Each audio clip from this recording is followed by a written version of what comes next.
and welcome to the Finding Connection with Rachel Navaro podcast. I'm so excited to be here today for a Dear Shaman episode with my beautiful friend, Amanda. Thank you, Amanda, so much for being here. Thank you so much for inviting me onto your podcast. Yay, I'm so excited. Yeah. So how are you? How have you been? We've been on this sort of crazy, energetic ride in such a peculiar time. How are you feeling? That is a loaded question. I'm feeling, it depends on the day and it depends on the moment. I feel like my emotions are very broad and all over the place. 1 second I feel so much gratitude and literally in tears looking at like my daughters and so happy. And then the next minute I am feeling so much sadness. And sometimes I don't know where it's coming from. And I'll feel very alone 1 second and then very connected the next second. And I don't know why it is such a crazy up and down, but that is kind of what I'm experiencing. And then, and I sit and ponder and I'm like, life for me, I have a roof over my head. I have food on the table. I have 2 beautiful daughters. And so I have nothing to be sad about. Yet sadness seems to be my most dominant emotion when I'm alone, when I'm not around my daughters, when I'm not around people, when I'm not at work. I feel like my dominant emotion is sadness. Mm-hmm. I don't know why. Do you feel like... Oh, sorry. Yeah, I was just saying that's where I'm at. Yes, thank you so much for sharing.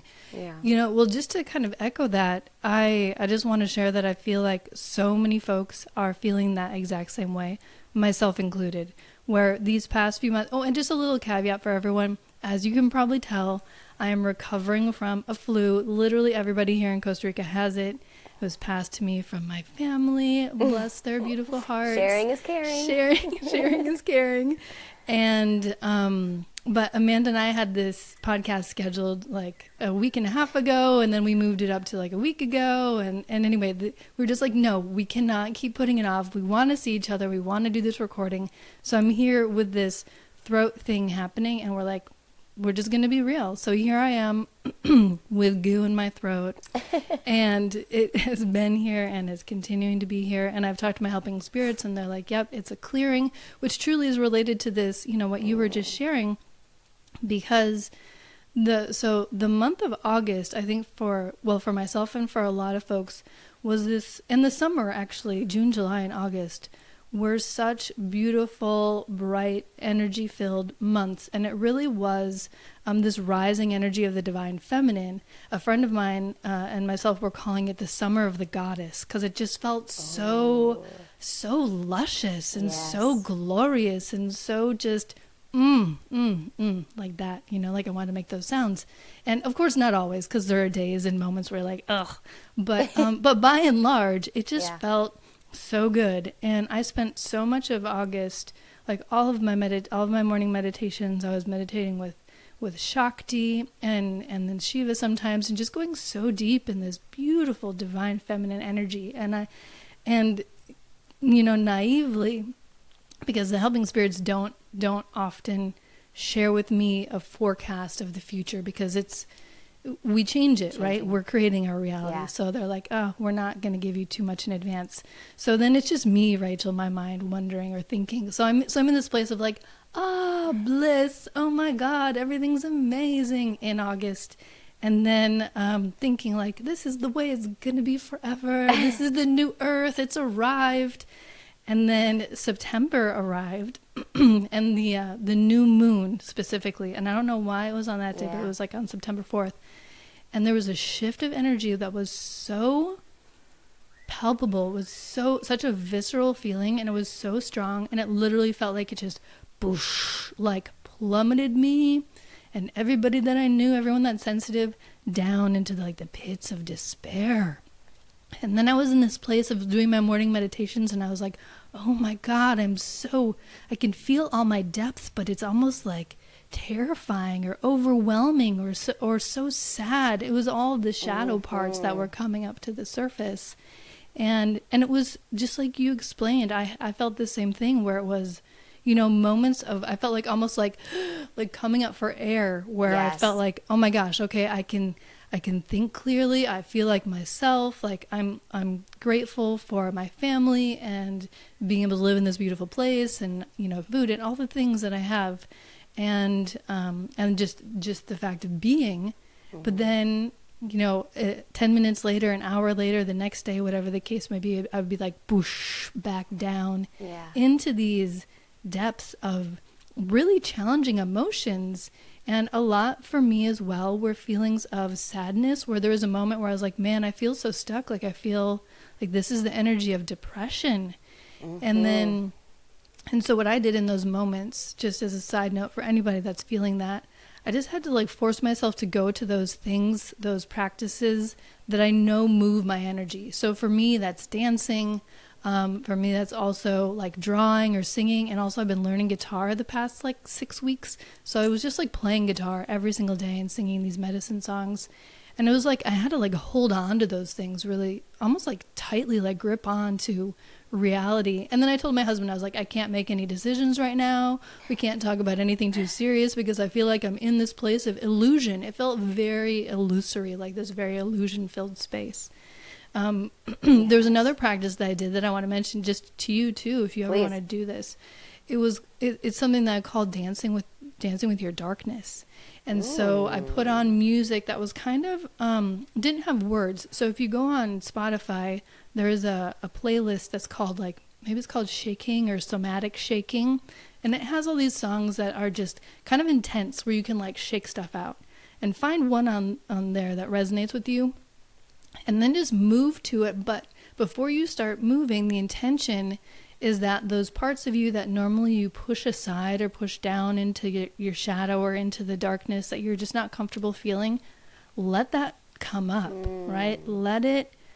Give it the voice, give it the floor to move through you. And what was so interesting, girl, is that when I did that, this feeling of absolute like rage came through me.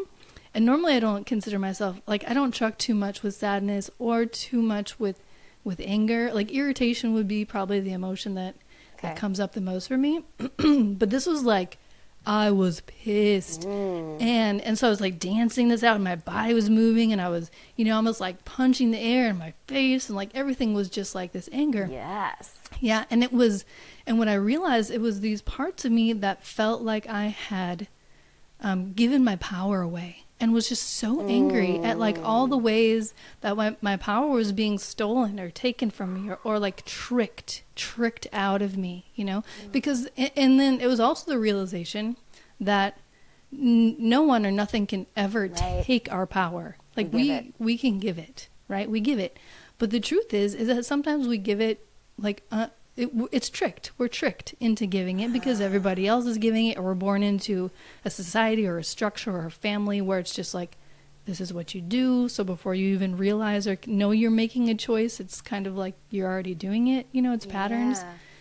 So that was a really interesting, really wonderful and powerful practice for that part of me to like pull back all the places and all the ways that she'd been giving her power away. And then really come into her center to own, like, no, this is who I am. This is who I know myself to be now, which is going to, of course, evolve as I get to know myself more. This is what I stand for. This is what I don't stand for. And if a situation arises and I don't know if I stand for it or not, or how I want to react, I'm going to give myself, like, out of an act of self-love, I'm going to give myself the time to reflect internally. How do I feel before I react, before I say yes or no to this thing, before I move forward? Because there's so many times I personally feel like we're asked to like respond right away or act right away or have an answer, and that's like being smart or what, there's some sort of ego piece wrapped up in that too. But mostly I think it's just we're asked to respond or to know, and sometimes, a lot of times, we don't. And so just giving ourselves that moment, and sometimes it's even more than a moment, to be like, let me see how I feel about this. And then once we know, responding and having like the courage to respond. Because sometimes there's that piece too where you're like, this might not be the, you know, the comfortable response. People might not like this. They might have feelings about this. And then owning that and not taking responsibility for how other people feel, which is a big lesson of itself. Yes, it is. So that was my September, dude. That was a lot. Wow. A lot to share. You touched on so many things right there. I feel like we could like sneak into and expand upon, like even when you just talked about dancing and feeling the rage, and like my whole body was like, yes, you need that. I'm going to do that this weekend when we get off the call. I might do it with my daughters. We can all do it together. But I feel like there is some kind of rage within me that needs to come out. And I never thought about doing it through dance, through movement. And it's funny because prior to September, I started doing ecstatic dance, like with just myself in my living room, playing some music. And I was loving that. And for some reason, I stopped. And I haven't thought of it until just now. And I think it's because I fell into this depression or really deep sadness, and I haven't felt like it. So I never thought of dancing with your darkness, incorporating it in. I don't have to feel happy or joyful to dance. Interesting. Exactly. I love that so much. Yeah, so beautiful. So, my friend, did you bring some questions for the Helping Spirits? I most definitely did. Yay! Wonderful. Okay, let's start with the first question. So, a couple of years ago, you came to me with a message from Isis once. I don't know if you remember this. And it was just a cute, short little message from Isis. And you're like, Isis keeps mentioning this to me, so I have to mention it to you. And ever since then, I have been curious, why Isis? Like, is she one of my helpers? And is that why Isis had a message for me? Yeah, I'm super curious about that. Ooh! Okay, first of all, goosebumps all up and down my arms. Ooh, I love because, that. yes, thank you for that question.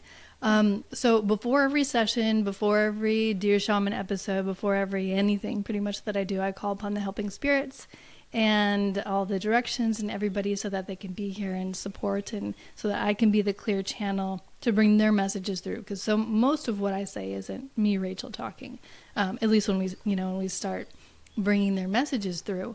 So when I checked in today, Isis came through for you. So yes, she's one of your helping spirits.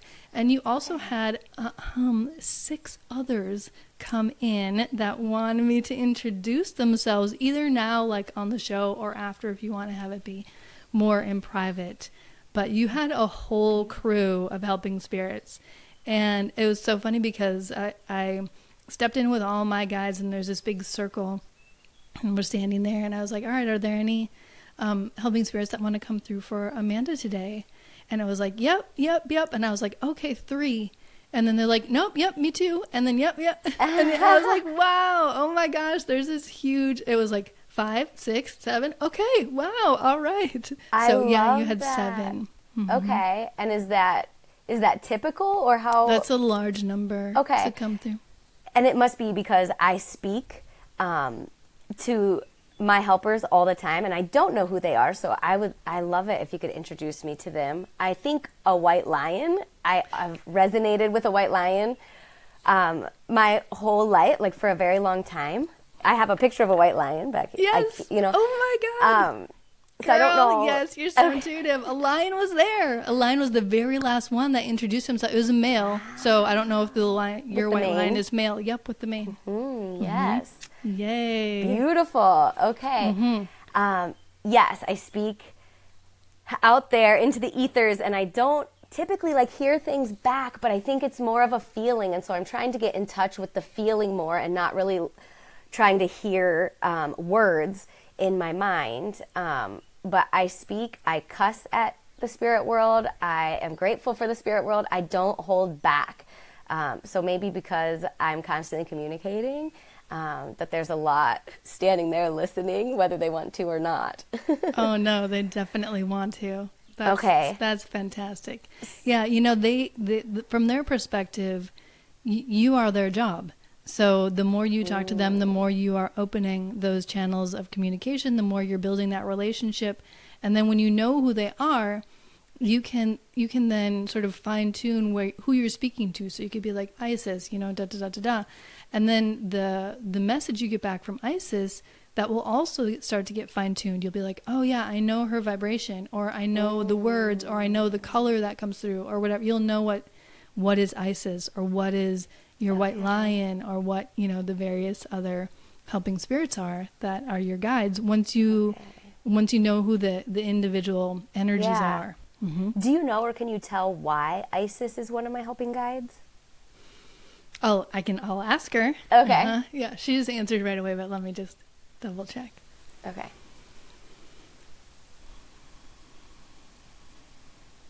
She says because the thing she said first was because you're so powerful, because of your power, and because she's so powerful, but it's more than that, which is why I knew that she was calling me to check in more.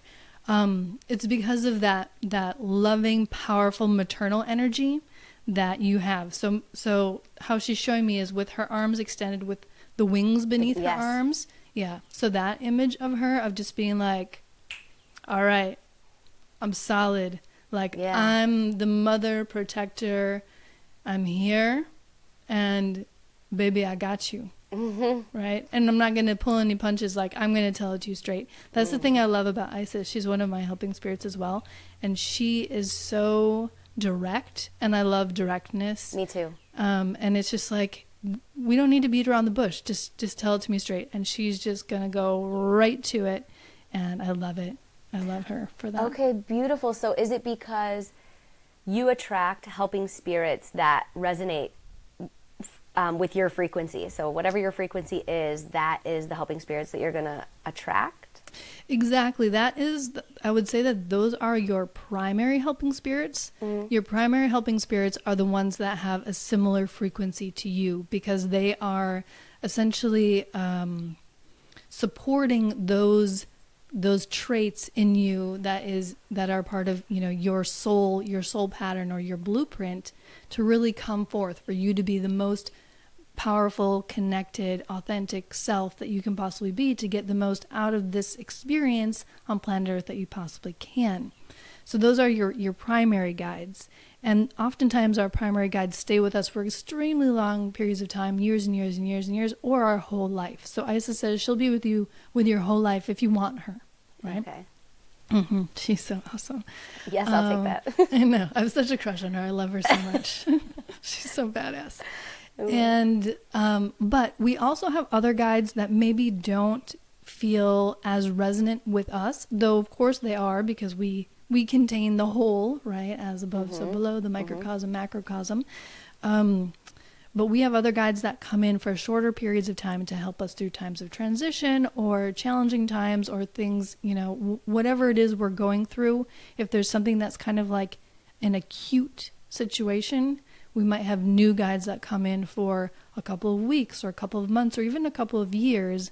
And they might have a different energy that we don't necessarily so strongly resonate with as being akin to us, but at the same time, they're so wonderful, and you might be you might end up loving them so much that you ask them to stay on with you for the rest of your life too, which certainly has happened to me, which was why I have this enormous group, because I just love them all. Right? I wouldn't want anyone to leave. Why not? Exactly. Okay, so then what is the relationship between the helping spirits and my whole self, or my higher soul? When you look at, so right now, like, I think only a piece of your soul can fit into this body, I think. So then what's the connection? Is my whole self also sitting there with my helping spirits and working with them? That's a great question. The answer would be yes, that your highest self and their highest self are all, we're all there. By there, I mean in the source of creation right now. We're all up in the same place. We're all in the oneness right now. But it's kind of like dipping a finger down in to this place, a finger of our giant spirit body, we'll call it. Okay, so it's like we'll pretend my body is my highest self, my spirit, my energy. And then I take my finger and I go and send it down to earth and connect it into this body that I call Rachel. And that's the amount of me that's down here compared to Beautiful. the rest of me that's up in the source of creation with all that is. And so before we come down into having this experience, into embodying, and our body is in our spirit, it's not the other way around, though of course our spirit is in our body because our body is inside of our spirit. But before we have that experience of coming down and connecting with this beautiful vessel that is our body to have this experience, we come into an agreement with our guides that are going to be our primary guides for this life and say, hey Isis, hey Isis, hey, whoever, hey Solomon, will you support me? Will you be my teacher? Will you be my guide for this life? Because the helping spirits know that coming into form is challenging, and we do not ever sign up to do it alone. So we always have support, whether we call on it or whether we know it's there or not, it's there. Beautiful. I love that analogy with the finger and the whole body. So then my next question is, like, the finger comes in, right? A piece of my whole self. And I start to grow up and I get conditioned by society and my parents, and I start to develop this personality, this ego personality develops called Amanda. So who's really in charge of this life? Is Amanda, this ego personality, in charge? Is my whole self in charge? Are we co-creating together? Who gets the final say? Mm. I'm curious, what is that dynamic? Oh, what an awesome question. Okay, so I love that part, who gets the final say? So it is absolutely a co-creation, and it depends on your level of awareness of the various parts of you. So for example, if you are... So we have here what I call the original Holy Trinity is the mind, body, and spirit, right? So the mind, body, and spirit is the original Holy Trinity. And what the helping spirit shared with me a long, long time ago, which was such a beautiful moment of awareness for me, was that when the spirit is coming into this experience on earth, it's a partnership, because the spirit is learning by coming into connection with body, right? It's learning about time, and it's learning about touch and all these things through the senses that it can't learn by just being spirit. And then the body is learning by being in connection with spirit. And the mind is learning. So each of these aspects of us, of the Holy Trinity, is learning by coming into this partnership. It's a collaboration. So it absolutely is a co-creative process. However, if we're unaware that we are this Holy Trinity partnership, we might lean more into one aspect or identify more with one aspect of ourselves than with another. So there are people, and we could name them, I'm sure, just from our friends or family group. There are people that are very mind focused, right? Like they're just like, this is the way the world is, and it's very logical, and I do everything from here, right? And so that's where they're operating. And no judgment if that's where they're at. It's great. We're all masters. Everyone that's here is a super high level being. You can't come to earth if you're not already a high level being. I love that. Yeah, exactly. Which gives you new perspective about the people that you're like, that person. And you're like, they're a master already. Yeah. Coming here just to keep learning, keep growing. So if there's somebody that is operating from a very mental level, then the world or the reality that they're creating or the experiences that they're creating are going to be from that sort of set of information primarily. So there's still energy or information that's coming in from spirit. There's still information that's coming in from the body, but the majority of the information that's kind of driving the bus is going to be from the mind for that person. Okay, so the ego personality drives the ship until the ego personality decides to hand the ship over. Oh gosh, the ego personality never is going to decide to hand the ship over. Oh, okay. So then that's where spiritual practices come into play, or even body practices, right? So people that go to the gym, or people that do yoga, or qigong, which is one of my personal faves, or dancing, or any of these other things, running, things that get us into our body, also help to restore that balance, because the mind is not the ego. the mind comes from this place that's called the void, and it brings in all these possibilities of creation. It's kind of where we can get inspiration or ideas. Sometimes I see this little elf that like hops around, and he has this like bag of seeds, and he's like, I have an idea, this is how he talks, okay, sorry, and it's like perfect with my crazy voice right now, because he talks like this. He's like a Keebler elf, and he's like, I have all these seeds, and these are the seeds of this idea, and I'm going to drop them down these little hatches. And it's like, because how I see the mind, energetically speaking, if I look at you and I look just to connect with your mind energy, I'll see it mostly in the head. And then there's this thin cord that goes up and connects to the home of the mind, which is a collective. So everyone's mind connects to the same place. So this little elf is going along, and he's like, oh, I'm going to drop the seed down to Amanda. And it'll like look for fertile minds that want to do something with this idea. And then that's why like similar, stories or inventions or video games or products will come out all at roughly the same time, and you're like, whoa, I had that idea, but I didn't do anything with it, but this person did. Like, that happens to me all the time. It's so fascinating. And it's like that little elf up there dropping these seeds down. So we can operate from that place of the mind a lot, but that's different from the ego. The ego is, as people associate with the mind, and you could call it the egoic mind. But the ego is this thing that is like, what is that really yummy Greek baklava? The dessert? Yeah, the dessert, yeah. So you know how baklava is made out of like all those pieces of phyllo dough and like so much butter and just deliciousness? Yes. So good. You're so gonna make me hungry. So good. Or spanakopita too, so good, same phyllo dough. And so the ego is kind of like that, where it forms this, it's like layers. This is how I see it energetically. That's my baklava analogy. Okay. It's like these layers that separate us from our true remembering of who we are. Because if you knew, Amanda, right now, like the fullness of who you are as a spirit being, as God, as divine creator being, you wouldn't put yourself through the challenges and the struggles that you are here, because you would already know all the answers. You would already see the path. It would be clear. And you'd be like, everything's perfect, and I'm just going to walk on it. But in order to have free will, you have to have some barrier, some veil of forgetfulness, of remembering because if you knew who you truly were, you just boop, boop, boop, boop, boop on your path, and you're not going to grow. That's why Earth is so hard, because we have this veil of forgetfulness. It's thicker for some, it's less for others, and which is perfect for how you choose it to be for you.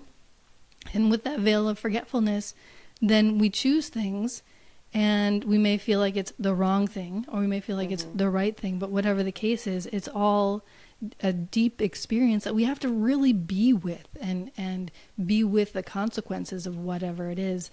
And that's all part of the ego that then is there to keep us separate.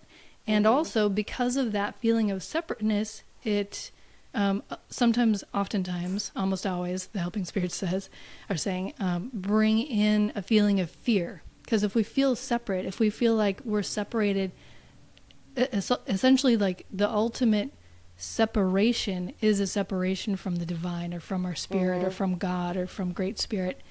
And when we feel that separation, that's scary. And so people have fear come in, which is a very core emotion. It's almost like beyond an emotion. It's a very core experience for almost all human beings, and that is this part of the ego. And then the ego works hard to keep us safe and to make us feel, whatever, and also to be right. Like, part of being right makes it feel like it's loved and it's going to receive the love of the divine and be reunited and da da da da da. So I'm not sure if that even answered your question, but yeah, it did. Thank you. So it's all the Trinity, I think, is what you helped me with when it comes to the mind, spirit, and body all working together. Yes. Yeah. So then I would ask, what is something that my soul or my higher self is nudging me to do that I'm not listening to? Is there anything, which I'm sure there's many? Okay, well, the first thing that they want me to say is that is actually answering your question from before, because I, Rachel, forgot, but the helping spirits didn't. Okay. Which is just to say that in order to move the ego, and this, I guess, is all they're saying, this is also answering this question. Okay. In order to move the ego into the passenger seat so that it's not driving the bus, the key is to sit back and down, as the Buddha always says, sit back and down within yourself, into that place of your spirit, of your soul, of the seat of your soul that is always there, right? You are always connected to your spirit. Your spirit is unaffected by the turbulence of any waters that are swirling around you. It's unaffected by what your ego is thinking, crazy or not crazy. It's always holding that place of, to me, which is golden, like this golden, still, peaceful place of love. And when you connect with that part of yourself that is always there, it cannot be removed from you because it is who you are, then that sits down just so effortlessly into the driver's seat, and the ego moves over to the passenger seat, or maybe even to the back seat, right? And then the ego can share its thoughts, like, I really feel like we should go do this thing, and I really want to talk to this friend, or whatever the case may be, or I want to do this thing because I think I'm gonna be good at it, like things that the ego likes to be good at. And the spirit might say, thank you, ego, for those thoughts. But what we really feel called to do is follow this passion, right? Follow this road. Come along, ego. You'll see that it's going to be lovely. You're actually really going to like it. And the ego might be like, but no, I want to go over here. And the spirit's like, I know, babe. It's all right, cool. But come over here. Let's just try this. And then if you want to go over there, we can do that later too. So it's kind of like the most awesome parent, in a way, the spirit is for the ego. Not crushing it, not being like, oh, how dumb that you want to do that thing. But being like, yeah, I totally get it. And you know what? Might be even more nourishing. What might even be cooler. What might teach you so much more. What would be more fun. And is going to be more fulfilling to you in all the ways is this. Let's try this. And then we can do that if you still want to. That's beautiful. And I can feel like the ego being a lot louder than the golden love, light, seat of the soul energy. And so I can get tangled up in the ego because it's louder. And when I sit and meditate or going through my day and I'm maybe getting knocked off my rocker, trying to get back there, I feel like I'm looking for some big explosion to happen. Like, oh, you're in the seat of your soul now. You found that place. But I think I'm realizing it's not like that. It's more quiet and still and subtle. And so I think it's a lot easier to get there than I think. And I'm there more than I think I am.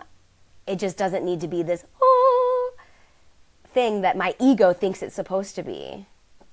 Girl, beautiful. Right? Yes, that sounds totally right. Yes, yay. Thank you so much for sharing it in that way too, because that's just so right on. And I remember even like so many years ago, I wanted that moment and talking to my husband and not really realizing that I wanted that. This was, almost like probably 20 some years ago. And he was like, Rachel, you want like a beam to come down from God and just be like, you're good. Yes. You're connected. This is the way, Rachel. Yes. And ironically, like I've had those since, but I've only had those when I let go of wanting them. And isn't that funny? That's always how it seems to work. Yeah. But you're exactly right. You have been doing it and connecting with it much more than you thought, and it's much easier than you think. And it's that place of Yes. That is the exhale, the place of stillness, that beautiful place that's always there. That's it. My ego keeps telling me I'm not there, and so I keep in this search loop. Like, I keep in this search loop thinking I'm not there when really I am much more. I just need to realize it's a lot more subtle. And like you said, when I let go of that search ego, when I let go of the needing the it will probably become louder. Yes. Okay, so then what is something that my soul is trying to, like, slightly nudging me to do that I'm not listening to? So what they want to do is they just want to give you a little taste of remembering that you already know how to do this, and everybody else can follow along too. Okay, so eyes open or closed, it doesn't matter. Do what feels right to you. You might eventually close them. What you're going to do is you're going to take some breaths, and you're just going to notice that your awareness, where your awareness is, which is usually out kind of in front of you, in front of your eyes. And so what I invite you to do is to draw your awareness almost like you're sucking it back like a straw. Suck your awareness back, pull it back in until it's seated right behind your eyes. Okay. Okay, so it's right behind your eyes. And now move it a little farther back so it's right behind your eyes, kind of right in the middle of your head, but straight behind your eyes still. And just come into that place there and notice that there might be a room. You might find a room, and this is a room of the mind. This is what I'll call the lower mind. No judgment, the lower mind is great when we need to use it. So go into that room of the lower mind and just notice how it looks right now. You don't need to describe it, but you certainly can if you want. And notice if, it's messy or if it's organized, if there are things in there that you love, if there's a bunch of junk in there that you're like, what is this doing here? Just see what that space looks like, what that room looks like. And if there's anything in this room that you no longer need, that you no longer want, or that you're like, I don't even know how this got here in the first place, what you're going to do is you're going to open this drain on the floor. Think of it like a drain in a bathtub or any other kind of drain, whatever works for you. It could be even like a wormhole portal. And that drain is going to drain all the way down, and it ends at the central sun, at the center of our galaxy.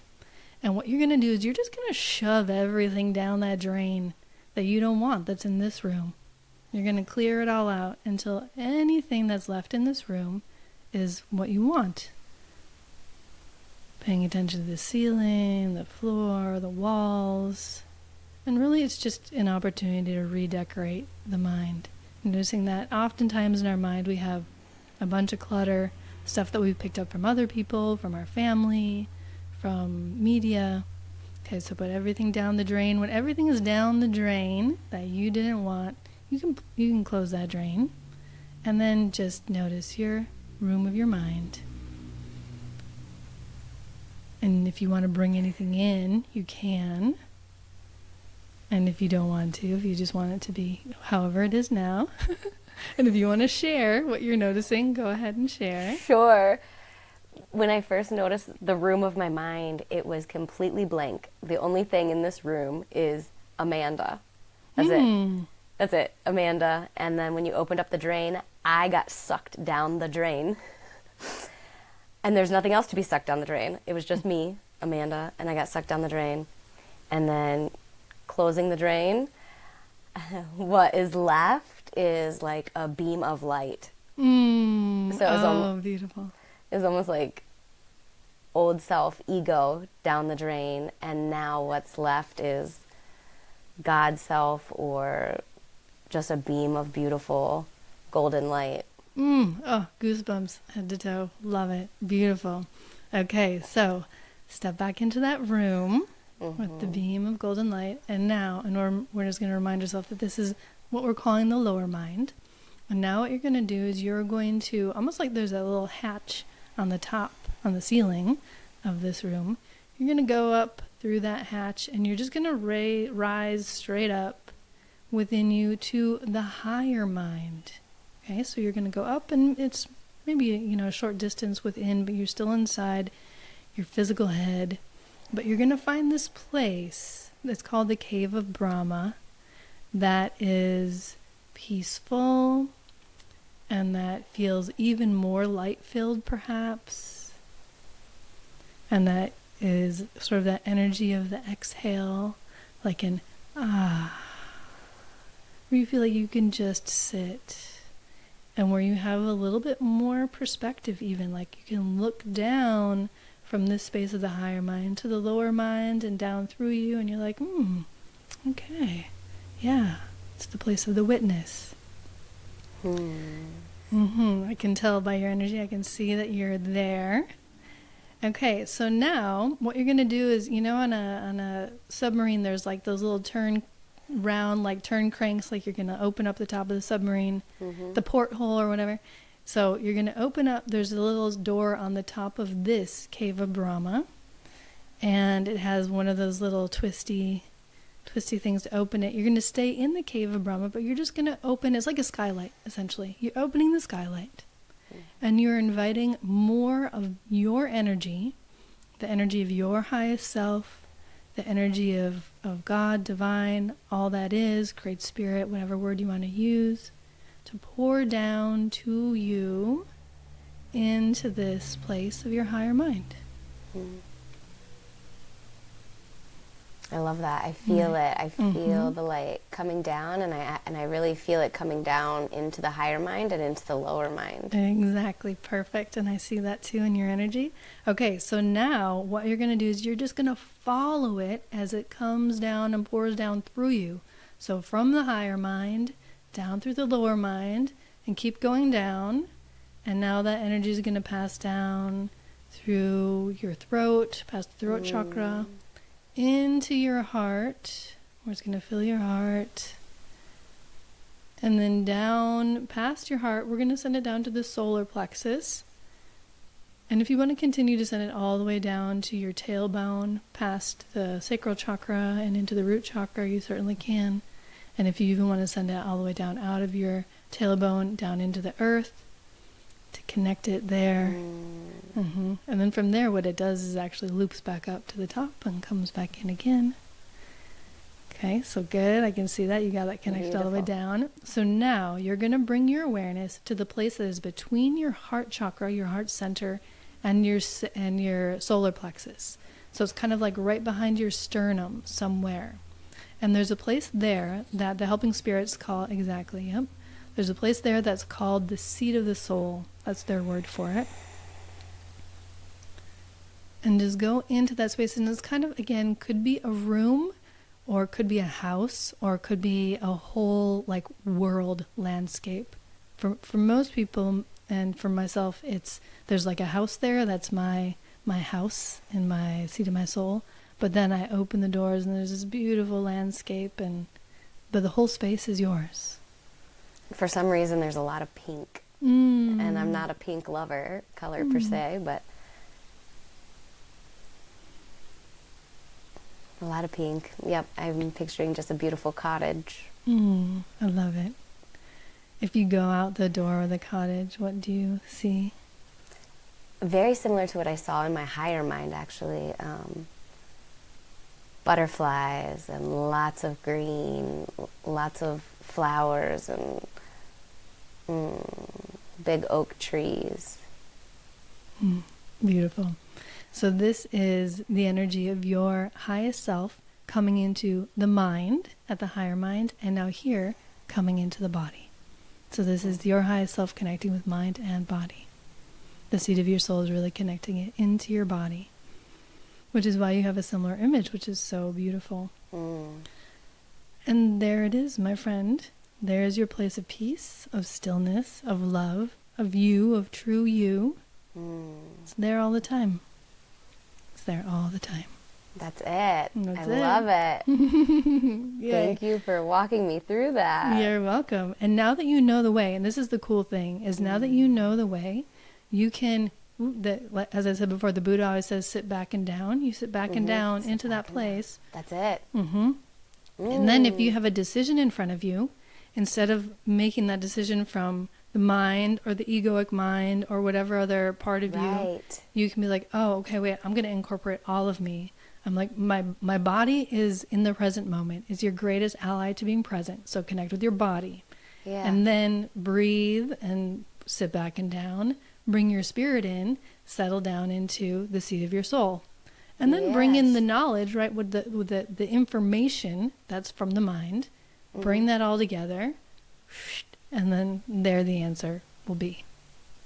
That's beautiful. And as I'm like, I open up my eyes and begin listening to you again and talking, it's almost like I feel like my eyes are softer and I can feel myself almost like a split energy maybe. I'm in both places, in my mind and in my seat of my soul. Yeah.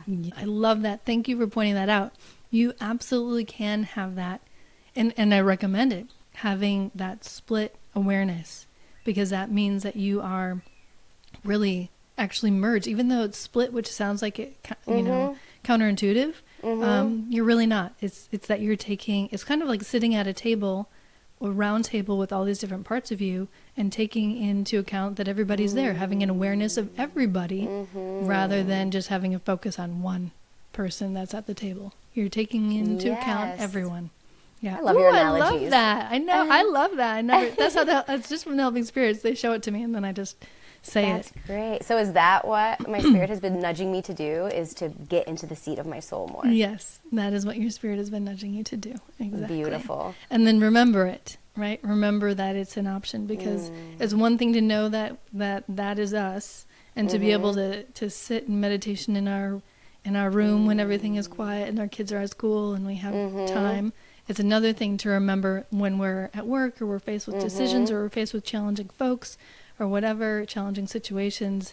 It's another thing to just remember that we have those skills and that is who we are. And the more that we can remember to act from our Trinity, the more we'll be creating, or they'll be co-creating, but the more that the whole of us will be creating the most beautiful path that we can have and the most authentic path for us. You know what's so interesting that I just felt as I'm like sitting in this seat of my soul? My ego personality just chimed in and said, but you won't be able to feel your sadness as much. Like almost like that's a bad thing. Like all of a sudden I just noticed I must have an attachment to sadness. And when I'm feeling my sadness, if I remember this seat of my soul, I can feel the sadness still there, but dissipating or almost merging. And I feel a piece of me saying, no, don't go. That's so interesting. That's beautiful. We should look at that. Okay, cool. So then my question for you, for all the parts of you, is what do you get out of being attached to the sadness? Interesting. I think I have a judgment that my life is not where I want it to be. And maybe the sadness is there validating that judgment.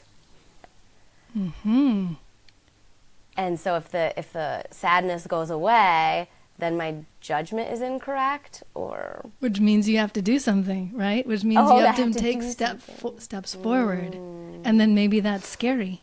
Maybe it's scary to make that change, because if you're saying you feel like your life isn't the place you want it to be, if you, in order to get it into the place that you want it to be, there's some change, there's some movement, there's some action. Take responsibility. So that was another question I was going to ask, where I feel I don't have very many deep relationships or connections in my life right now, and my family as well. None of them live remotely close physically to where I'm at. And so because I have no deep relationships, I'm just curious why I've manifested that. Because you're in the process of creating a deep relationship with yourself. That's from Isis. Beautiful. That's beautiful. Oh, God, she's so great. It's great. Just boom. When it comes through like that, it's like, boom, here's the answer. Yeah, that's like her. A sword. Yes, exactly. Straight to the heart. So when you create that deep relationship with yourself through what we were just sharing, well, this is them saying, through what we were just sharing, then, and other things, of course, that you'll incorporate, then you will attract into your life deep relationships that then match your new vibration. Because just like you did, where you flushed, this is her word, this is her talking completely, where you flushed yourself down the drain, your old self down the drain, you are now in the process of getting to know who you truly are. And that is an incredibly powerful, potent place to be. It also can be a scary place to be. So we want you to know that we're here to support you with that. And that Rachel is here to support you. She's just talking through me. That Rachel is here to support you with that too, as a shaman, as a friend, as a person that you know, if you need additional support. But you got this. You got this, girl. You signed up for this, and this is perfectly timed at this time of transition of Pachamama, who's doing the same thing, right? Our mother Gaia is going through a transformation as well, and so you are just accompanying her on this path of transformation and transition. Right. Micro to the macrocosm. Yes. Which brings in, hold on one sec, which brings in something I want to say is that one of your other helping spirits, that's an animal that came in is an octopus. And it's a female octopus. I've never actually had an octopus come in, I don't think, for anyone. And she's so cool. And I know there's a show out, I haven't seen it, but that people have commented to me that I should watch that they love. It's called like My Octopus Teacher, maybe. Yeah, that's supposed to be really, really beautiful. But anyway, when I was talking to her about what she's here for you, is that because she has the ability to shapeshift, right? Like octopi are amazing in so many levels, but like they can change their skin texture and color and just so many things. What were they called? Chromatophores. Anyway, each like cell of their body has something in it called like a chromatophore, where they can change like down to the cellular level, which is fascinating. Wow. I learned this on a podcast called Things You Should Know. The ones on the animals are the best. I love them. I need to listen to that. Yeah, it's so cool. And this is literally years ago I listened to it, but it's definitely worth checking out. But anyway, she is here, she said, one, because you're juggling so many tasks, and she's a female octopus, and so she has like all these arms, and she was showing me that she was, she's like a mama, and so she has all these things, and she wants to help you to carry things for you because you're carrying so much, being a mama. And then also because she has that ability to shapeshift and to change with ease, she's here to help you, she said, through this time of transformation that you're going through right now. I love that. So then could I ask her, like, I have this task coming up in a few days. I don't want to think about it anymore. Can you just remind me when the time comes? I would love that. Let's see. Yes. She said, bring that task right now into your lower mind. Okay. Like whatever it is, bring it into your lower mind. Open the drain and flush it. Okay. Okay. And then close the drain. That's scary. Is it going to come back when it needs to? She'll bring it back when it needs to. You know that you'll know. Yeah. Right. But you can flush it right now. You don't need it. It's not relevant in your present moment. Right. There's so many things I would love to flush and trust that it'll come when I need it. And if it doesn't come, then guess what? It wasn't that important. Exactly. You didn't need it. Right. Oh, I love that. Thank you, octopus. Yes. Thank you, octopus. She's also really fun. Like I feel like I see her. Oh yeah, like she's just showing me right now. I can just feel her energy. Like she's not juggling, but it's almost like that. Like she's dancing in a way that it's really really fun movements. Yeah. Is there anything else she would like to share with me? I don't feel any other messages coming through right now, other than what she already had me share. But if you have any other questions for her, she's open. She's open to that. Yeah. Well, I do have a question. I don't know if it's for her specifically, but I have been told. Have you ever heard of the term a walk-in? No. Like almost like where I mean, like if you go to the clinic or something, a walk-in. I don't think that's what you mean. I've been told that I was technically supposed to be my little sister's little sister, and my mom decided not to have any more kids. So the soul in this body decided to make an agreement to let me come in. So like a soul swap in a body. And so I don't know if, I'm just curious if that is true. Like am I a different soul than what was born into this body. So the idea is that, so just to clarify, that there was a spirit or a soul that was incarnating into this body when your mom was pregnant. Mm-hmm. And then at some point along the line, at age 22, mm-hmm. Not as like an infant. Okay, at age 22, a different spirit came in, and that's you now. Mm-hmm. Okay. Gosh, that's a wild question. Okay, let's see here. Wow, okay, hang on. I need more information from them.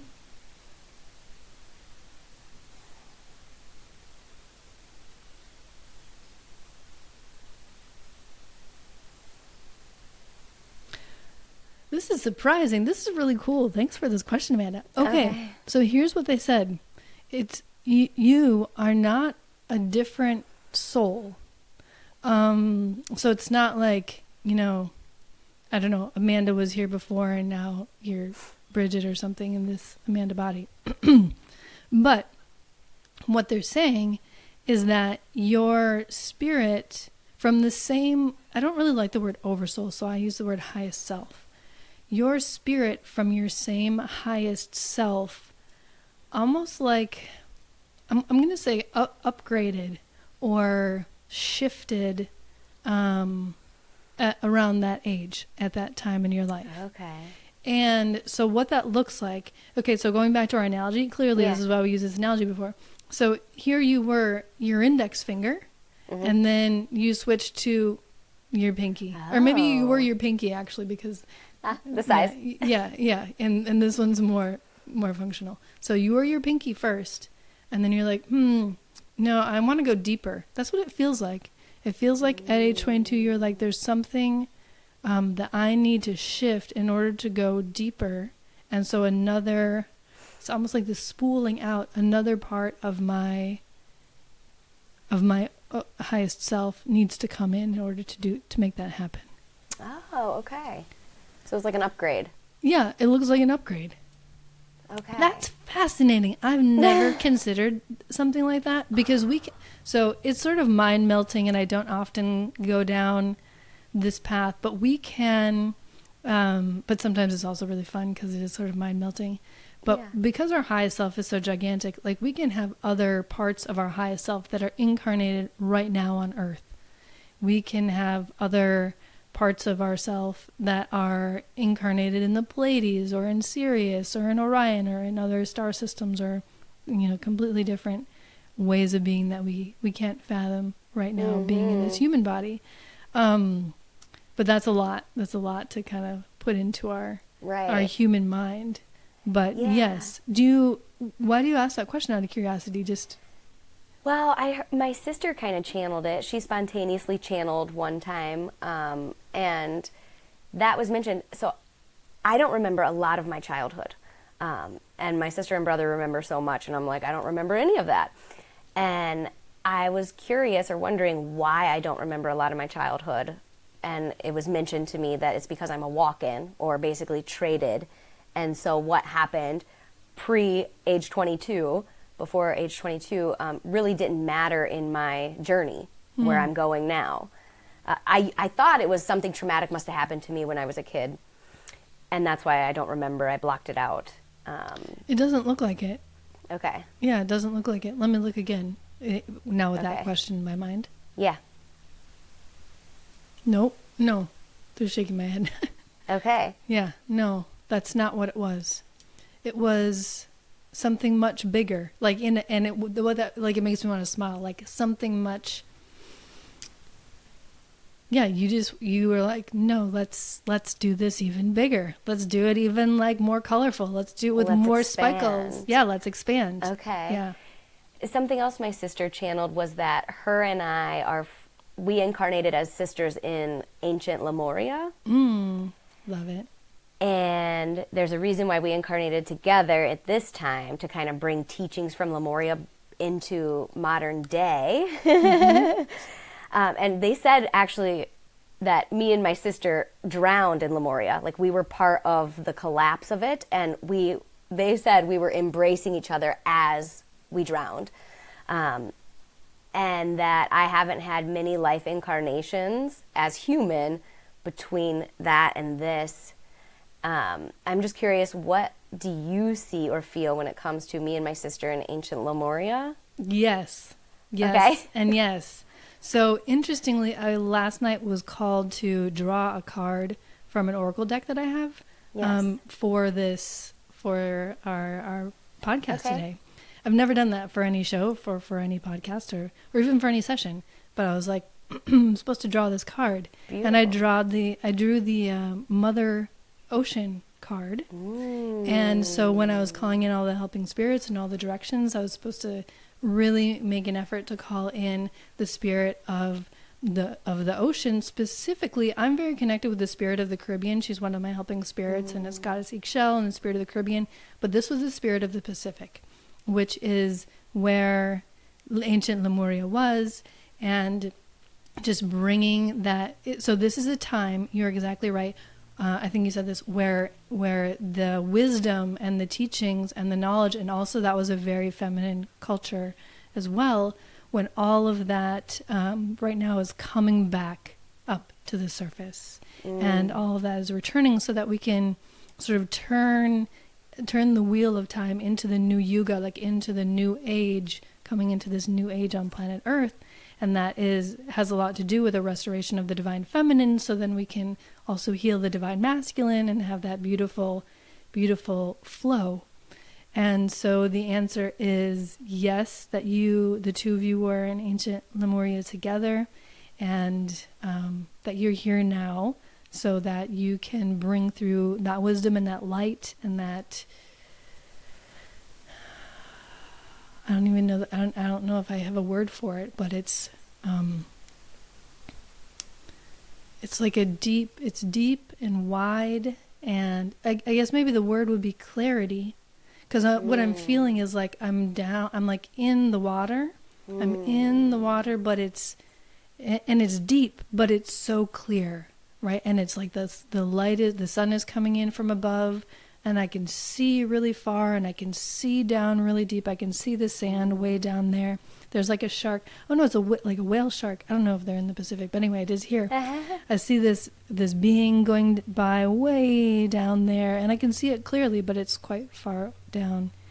And so that's what it is this clarity, but there's like a sparkly, beautiful, just like that sound you're making. Yeah, like a deep groundedness, or like, I love that. Something that I've learned to do with the spirit of the Caribbean that she wants me to share right now to you is to connect to the roots of the sea, to connect to the roots of the ocean. Yeah, so yours will be the ocean, but yeah, mine is the Caribbean Sea. So connect down to the roots, through the roots, like grounding in through the roots of the sea. Okay. I was just in California visiting family, and felt like I wanted to constantly be by the ocean, like take me there.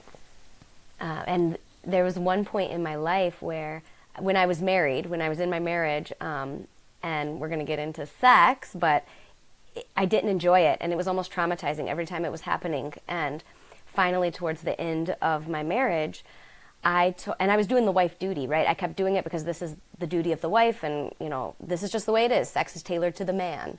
And towards the end of my marriage, I said, I'm not doing that anymore. I'm not going to have sex with you anymore until I feel the desire to do so. And literally the very next day after, and it felt like a huge weight off my shoulders when I said that. I spoke my truth and I voiced what I'd been feeling. The very next day, people down the street that live from me, they brought over this massive portrait of a water goddess that they bought in Hawaii, and they have to move back to Hawaii, but they can't bring this picture with them. And they said, do you want to have it? Can you take this? Oh my goodness. And I was just like in tears, like, this is a sign that I just stepped into my goddess, apparently water goddess. And it was a very beautiful moment. Wow, that is so beautiful. And I totally agree, it's like such a sign that you had stepped into your feminine power and your voice, and also a sign from your helping spirits that, you know, they're here to support you. And the area, you know, around Hawaii and all that being known as Mu is related to ancient Lemuria, and that's kind of where all that energy is centered. So, oh girl, do you still have that painting, I hope? My ex-husband has it in his house. What? No. Oh my goodness. I'm going to go over there and be like, all right, it's time. This has got to come back to my sister. No doubt. Yes. No doubt. I love that. What other questions, my friend, do you have? One question I do have, which is random. I've been seeing stink bugs inside my house everywhere. And I'm just curious if that is any kind of significator or if it's just totally random and stink bugs love my home, or I'm in a place where there's lots of stink bugs. I love those stink bugs. I know. Okay, so they are just on a very human earth level. This is the time where they come inside, right? From like yes. October, September. But I get them cold all year. I do too. I love them. Yes. Okay. Okay. Let's see. It's so funny because I actually have them at my house in Minnesota as well, but I've never asked if there's a significance to them. They're saying that they're... Hang on. I was asking your helping spirits, but I'm actually going to go and ask the stink bugs. So the helping spirit said that they're attracted to high vibrational spaces. So that's why they're always in my bedroom. It's only in my bedroom. Ah, interesting. And for me, they're always in my kitchen, and they're only ever in the kitchen. Wow. Okay, so let me see. I'm going to ask them specifically. Wow, this stink bug is gigantic. I just called in the spirit of a stink bug. It's huge. I'm like not even as tall as its belly. Oh my gosh. Oh God, his face is so interesting. Okay. I love it.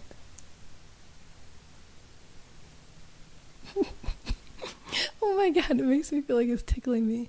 Okay, so I just asked, I was like, I probably should have asked a better question. Asking them, the way you ask questions is important. I was like, why do you come inside? Why do you come into the house during, you know, especially during the fall, but at any time? It was like, because we love you and we just want to play in the same space.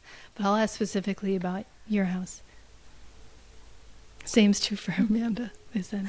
Okay.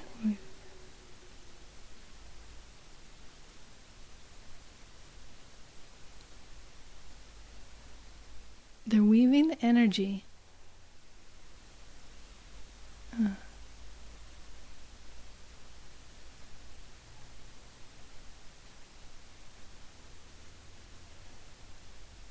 So he said that, it feels like a he said that they're weaving the energy in those spaces because those spaces are high vibrational spaces, which is what the helping spirit said.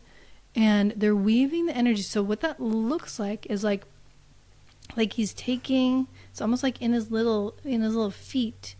I don't know, I want to call them paws because now they're really giant, so they look like kind of like paws. In his little paws, he's taking the energy because there's an abundance of it in these rooms, and then weaving it.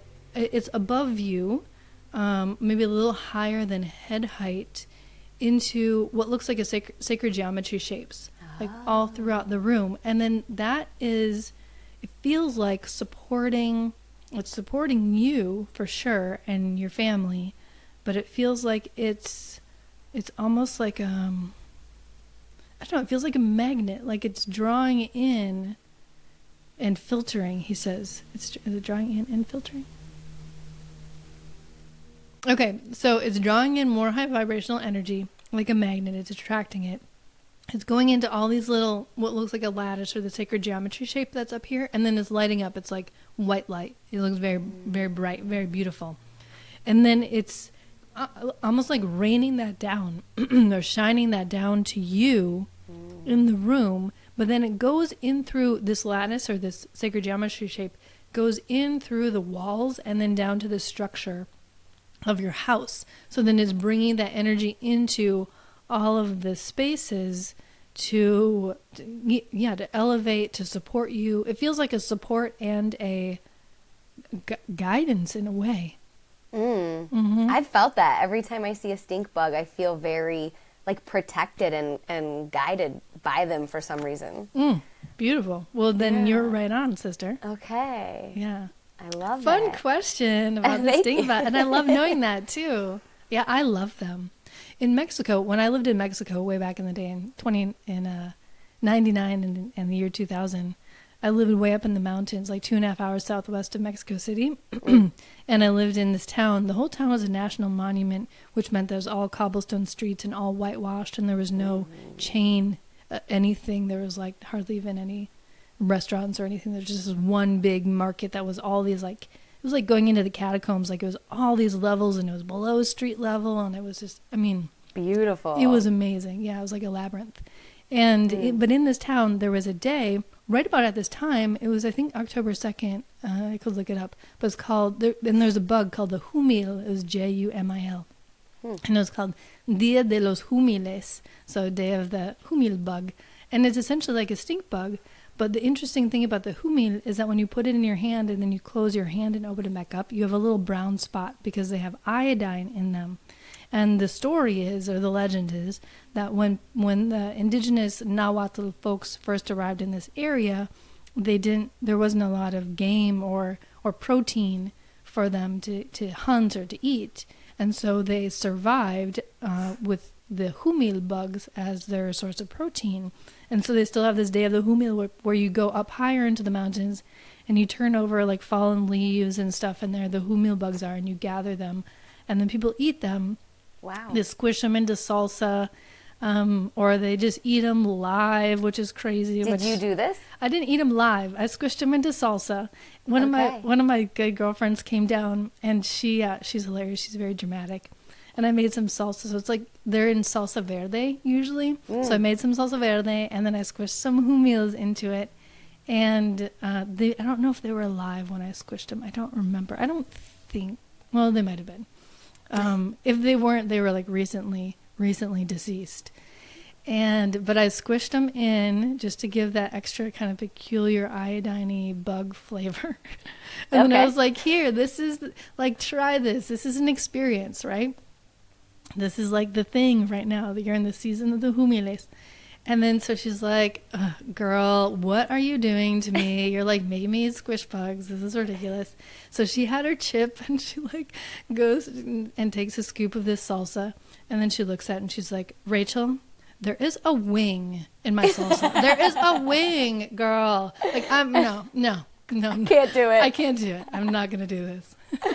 Oh, you didn't smash it good enough. No, I didn't. I missed some wings. There were some whole wings still there. Man, yeah. Did you eat it?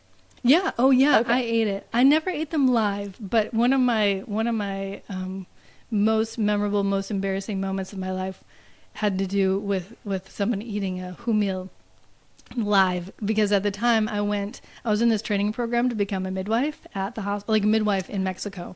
And it was a training program at the hospital, through the hospital, for women that were from the small Nahuatl indigenous villages that were outside of the city that I lived in.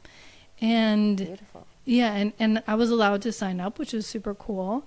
So I signed up and was part of this program and went through the training. It was like me and all these indigenous ladies that thought I was like so weird and funny. And they were like, you don't have a slip. Like they were just appalled that I would wear a skirt without a slip. Oh. And like all these, yeah, because there was like so much more traditional, you know? Yeah. But there was this girl named Jessica who was probably closest to my age. She was like 20, 19, and I think I was 21 at the time.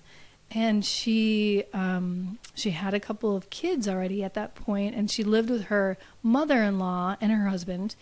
And her mother-in-law was a shaman. She was called a huesera, which is a bone healer.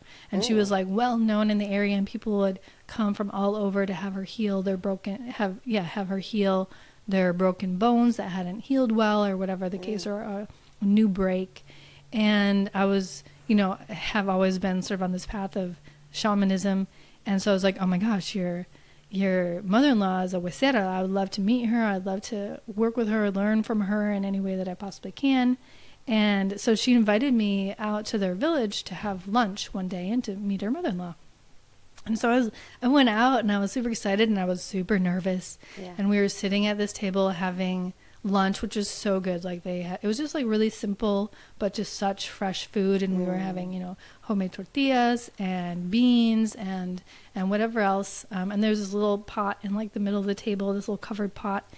And we were eating, and I was complimenting Doña Lucia, who's the shaman, on the beans and how delicious they were. And she was like, oh yeah, we just picked them earlier today from the garden. We don't really eat anything that comes out of a can. We feel like canned foods cause cancer.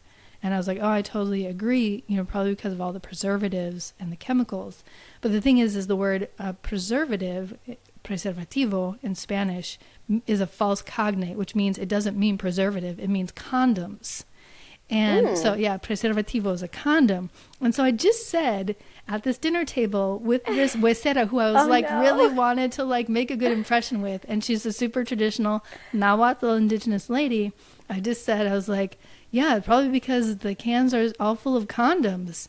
And then everybody was like, oh my goodness. And everyone's face turned red, and I was like, oh, I mean conservadores, which is the real word for preservatives. Okay. And I just felt, I was like mortified. I was like, oh, I've ruined everything. I'm so dumb. Now I've made them feel uncomfortable. And the grandpa, who was sitting at the far end of the table, reaches over to this little pot in the center, lifts the lid, and takes out some live humiles, which were in this little pot, which I didn't know they were there. And he just throws this like handful of them into his mouth and starts chewing, and then goes like this, like that, and sticks his tongue out, and they're crawling around on his tongue. And I screamed like in surprise, and that made just everybody crack up. And then it broke the tension of the condom comment, and everything was fine. So that was my experience with the live humil. I didn't eat them. I just You're like, I'm never going to eat them after seeing that. Could you imagine eating something that is crawling? Crawling on your tongue. No, I cannot. Yeah. What a beautiful moment for him to do that. I know. Feeling the tension and saying, this will do the trick. So wise and so funny. Yeah. What a fun experience. Mm-hmm. But they're cousins of the stink bug. So whenever I see stink bugs, even now, I'm like, oh, humiles. And then I think of him. So fun. I love that. Thank you for sharing that. Yeah. Thank you for your beautiful stink bug question. Yeah. Mm-hmm. Anything else, my friend? And do you want to know who your other helping spirits are? I definitely want to know that. Yes. Yes, please. Okay. So I'm going to rattle them off. I guess they're telling me. And then we're going to just turn it over to you to ask us any questions, they're saying. Okay. So Isis, you already know. Hathor is here. Hathor is known as the Hathors. Sometimes it's plural because she split herself into 7 so she can do all the things. Lu, who you met, L-U-G-H, Celtic god. And then right next to Lu is Una, O-O-N-A-G-H is how you spell her name. Una is the queen of the fairies. And Lu also, he's not human. He's also a part of the fairy kingdom. I was feeling fae and fairies in my seat of the soul. Beautiful. Yep. Definitely. And with those butterflies that you saw in there? Yes. Yeah. So Una, there's Una. And then, over here, I don't want to forget, Adonis is also here. So he'd be closest to your right shoulder. If you're thinking of them sort of standing. Adonis is a Greek god. He has to do with rebirth, with fertility, beauty, desire, sensuality, sexuality. So they're all kind of related, to that idea of sensuality and rebirth and transformation. And then here's your white lion, your baby white lion, and then your beautiful octopus mama. Wow. So did I get all of you guys? 1, 2, 3, 6, 7. Yes, that's everyone. Beautiful. So when you were meditating and calling in whoever wants to come help me, that is who came in. That's who came. Yep, exactly. And then the spirit of the Pacific, the spirit of Mother Ocean. Yeah, for bringing the ancient Lemurian energy. I love it. Thank you. Is there any other thing that they're just like pressing and want me to hear or know, or? Your lion does want you to know that you can send him with your daughters to school or to anywhere. And because he's seeing that there's some background, it almost looks kind of to me like background noise, but it's like anxiety or nervousness or thoughts of just, wanting to be there to protect them, even if they're at their dad's house, or if their dad takes them on a trip or, anything like that. He wants you to know that you can send him with them so that he's their protector. It's like almost going to bring me to tears. Yes. And my older daughter, she's been having anxiety when she goes to bed in particular, and she feels unsafe. And so I've been doing these light meditations with her, building the light in her heart to protect her. And I've never thought about sending the white lion with her and to protect her. She's actually had dreams of a white lion eating us and like nightmares. Yeah, that's perfect. That means that they are here to support her. I see that she has a white lion as well. Wow. Yeah, so they're showing me the white lion laying on her bedroom floor, like next to her bed as a protector. And then there's another one, and the other one looks like it's stationed outside of your house, almost like a patrol. Like it would just be like holding the space. So you can let her know that she has, you have your pride, right? Your lion pride, and they're there to protect you. And with my kids, when they were younger especially, and would feel nervous about going to sleep or have anxiety, what I would also do is I would call in the highest order of angels to put the highest vibrational boundary and bubble of light around them. And then I'd ask Archangel Michael to put another shield of protection around them, because he's so loving and powerful at the same time. And then I would call in their helping spirits, and then I would say, where do you want Dragon to be? Where do you want so and so to be? And then they would say, okay, I want Dragon to be on the roof, because he can watch out for anything that's like going to come, and so on and so forth. And then and I've shared this before too, but maybe not with you, that then I would do sort of a bunch of bubbles. So I'd say, all right, we're putting a bubble of protection around Sam, who's my son, and then we're putting a protection around Sam's bedroom, and then we're putting a bubble we're asking Archangel Michael to put a bubble of protection around our house, and then around our land, and then around our town, and then around the whole world. And so we do like bubble, bubble, bubble, bubble, just keep getting bigger and bigger. I love it. And then he'd be like, okay, that feels good. Yes. Beautiful. Thank you for that. You're welcome. So welcome. I will do that with my daughters. Thank you so much. Is there anything else regarding my daughters? Do you have a specific question they're asking? Well, how are they connected, like, to each other? Like, what is their, like, why did they incarnate together here with me? One of them came to be with the other, specifically. The younger one came to be with the older one, which is the younger one more, bouncy? Way more free-spirited and bouncy. Yeah. Yes. Yeah, so she came, because what I see her doing in this image they're showing me is like, she looks like she's bouncing, and she's kind of like poking the other one, which looks like it could be irritating to your older daughter, who looks much more thoughtful and more inclined to worry and more afraid of doing things wrong or having it be not perfect. And the younger one's like, it's fine, everything's cool, like, it's fine. Like, she's just like poking at her. And the older one on the surface level looks like she's annoyed, but on a spirit level it's exactly what she needed. So they incarnated as sisters so that the little one could poke the bigger one and remind her that, maybe it's not so serious, and it's okay. It's okay to like laugh and let go a little bit. You don't have to be in control of all the things. And then the older one is here to show the younger one, once she learns it a little bit better for herself, how to really ground in. Because the little one is she's got a lot of energy up high, and the older one has a lot of energy more in her lower chakras and down into the earth. And and that could help her too, to remind her, like, when she's feeling anxious, it seems like what's happening is she's forgetting her cord, she's forgetting her roots down into the earth.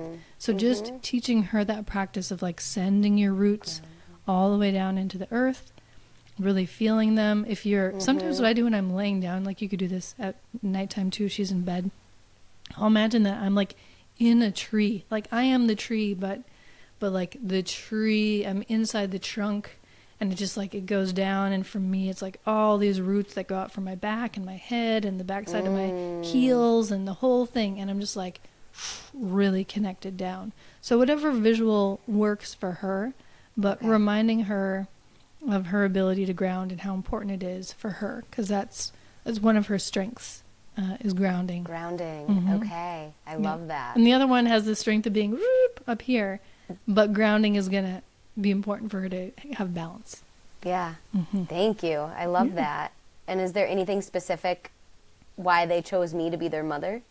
They're saying because you've done it so many times.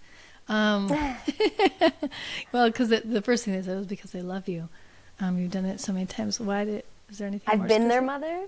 You've been connected. It feels like you've been connected so many times. Yeah. I wonder if my youngest has been my mother before. Yes, she has. I knew it. Yeah.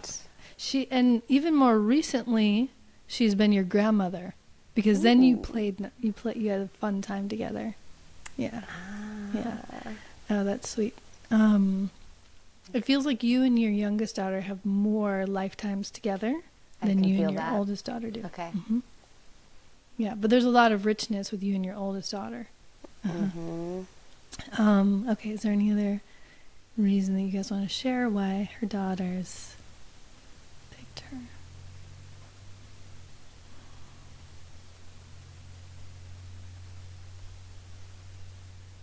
They're saying that there's so many reasons, but a very simple reason that they're going to give is just that you have the ability to hold space for them that is solid enough, but also loose enough to allow them to be themselves. Love it. So I know hope that I that's do that. Yeah. So know that that's an important. They're saying you do, and knowing that, bringing awareness to that will allow you to even step into that role. Yeah, more and more. Thank you. Yeah. Beautiful, my friend. Well, thank you so much. Thank you so much. So fun. So great to be here with you. Yes. So much fun. I am honored that you have me on this show and that you've allowed me to just wildly ask any questions that come to the top of my mind. Thank you. Thank you. They were great questions. Such fun questions, and I just love it. I learned so much. So I'm so grateful to you, to your beautiful questions, to your own inner guidance that brought those questions through and that brought us here together, that we could share this time and space together. So thank you so much, Amanda. So much love to you, my friend. Yes, right back at you. Infinite love, Rachel.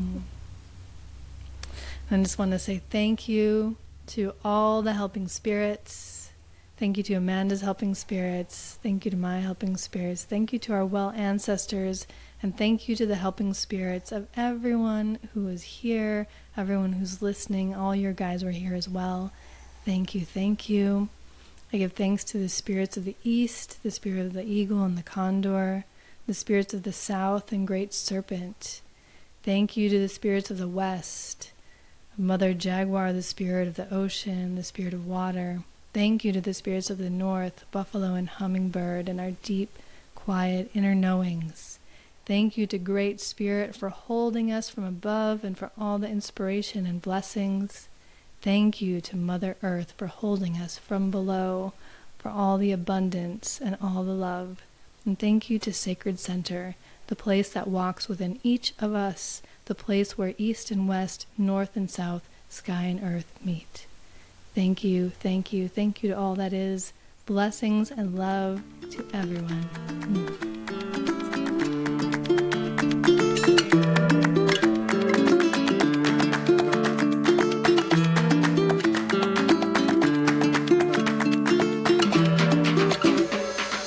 Thank you so much for listening to the show today. And remember, if you want to be on a future Dear Shaman episode or have questions or thoughts, please send them in at rachelnavaro.com/questions. And as always, much love and many sparkles.